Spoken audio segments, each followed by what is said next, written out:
यहाँ हमारे सामने एक रियाज़ी लिखी हुई है और हमें इसको हल करना है। अब ज़ाहिर बात है ये हमें स्क्वायर रूट में दिया गया है तो इसको पूरी तरह से तो हम नहीं हटा पाएँगे। उसकी वजह ये है कि ये कामिल स्क्वायर नहीं है 40 और 90। लेकिन हम एक काम ज़रूर कर सकते हैं, वो ये कि हम इनके ज़रबी टुकड़ों में कोई ना कोई कामिल स्क्वायर ढूँढ लें। जैसे मिसाल के तौर पे ये 40 है, इसको हम ऐसे भी तो लिख सकते हैं कि ये 4/10 है। ठीक इसी तरह हमारे पास यहाँ पे ये 90 लिखा हुआ है, तो इस 90 को भी हम ऐसे लिख सकते हैं कि ये 9/10 है। तो इससे क्या होगा?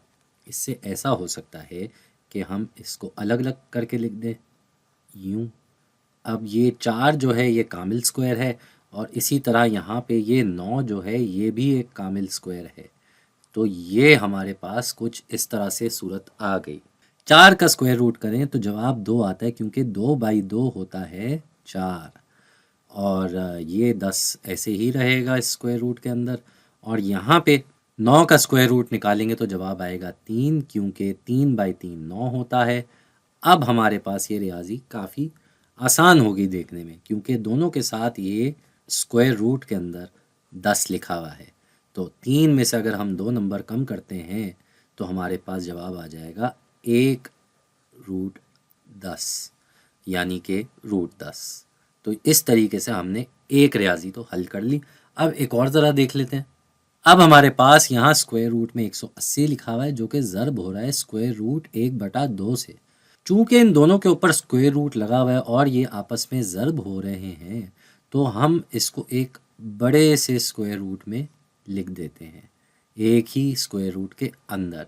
ये 180 और ये ज़र्ब हो रहा है 1/2 से, तो ये एक बड़ा स्क्वायर रूट आ गया। अब ये 2 जो है इस 180 से कट सकता है, मतलब तकसीम हो सकता है। तो 2 18 में जाता है 9 मरतबा, तो 180 में जाएगा 90 मरतबा, यानी कि हमारे पास आ जाएगा स्क्वायर रूट 90। और पिछली मिसाल में भी हमारे पास स्क्वायर रूट 90 था, जिसके साथ हमने क्या किया था भाई, फिर से कर लेते हैं। हमने इसको 9/10 के साथ ऐसे तोड़ के लिख दिया था, जिससे हमारा जवाब अब आ जाएगा, यहाँ 9 का स्क्वायर रूट करेंगे तो 3 आ जाएगा और ये रूट के अंदर स्क्वायर रूट के अंदर 10 वैसे ही रहेगा। तो ये रियाज़ी भी हल हो गई। जाने से पहले मेरे ख्याल से एक और रियाज़ी कर लेते हैं। अब हमारे पास यहाँ स्क्वायर रूट के अंदर एक कसर दी हुई है 128 और नीचे है 27। तो इसको भी हम ज़रा देखते हैं क्या क्या किया जा सकता है। इसका मतलब ये है कि ये 128 के ऊपर भी स्क्वायर रूट है और नीचे 27 के ऊपर भी स्क्वायर रूट है। तो अब इनके ज़रबी टुकड़ों में हम अगर देखें तो हमें पता चलता है कि ये जो 128 है ये दरअसल 64 का दुगना है। तो इसको हम ऐसे लिख सकते हैं कि भाई 64 और 2। इसी तरीके से 27 जो है ये 9/3 के बराबर है, तो हम स्क्वायर रूट में ऐसे लिख देंगे इनको अलग अलग करके। इनकी हमने मिकदार नहीं बदली, हमने इनको सिर्फ अलग तरीके से लिख दिया।